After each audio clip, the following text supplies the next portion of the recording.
Hi, I'm an active reader here in Spookify.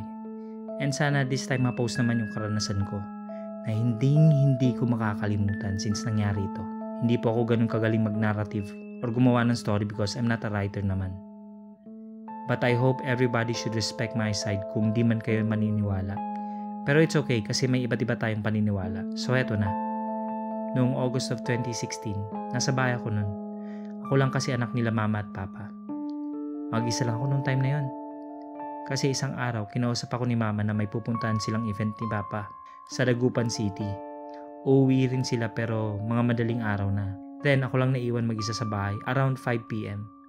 Then napag-isipan kong kunin yung mga sinampay na mga damit nila mama kasi nga ang dilim ng ulap at mukhang uulan.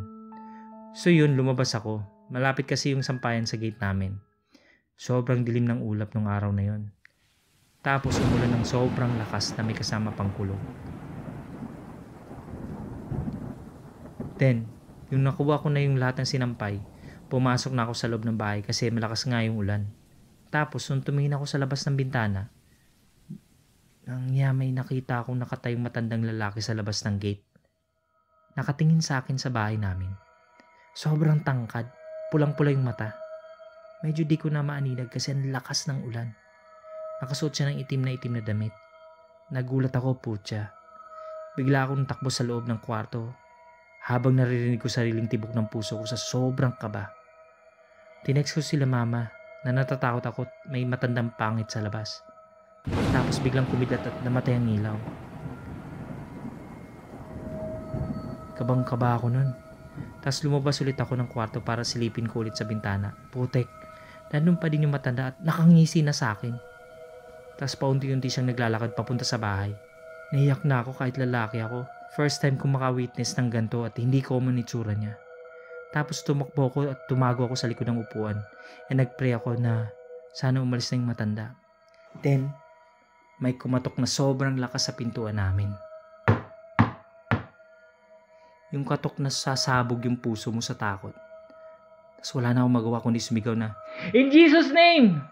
Wala kang karapatang pumasok sa tahanan namin." Biglang nag-growl siya ng sobrang lakas. It sounded like a demon. Sobrang lakas tapos ako naman, walang bukang bibig kundi, "Lord, tulungan mo ko." Tapos biglang tumawag sila mama at papa. Pauwi na raw sila.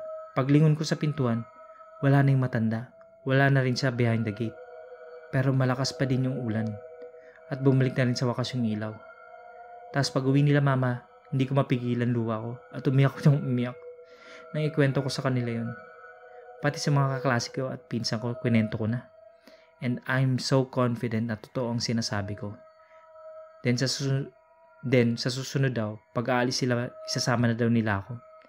Natahimik din naman yung matanda.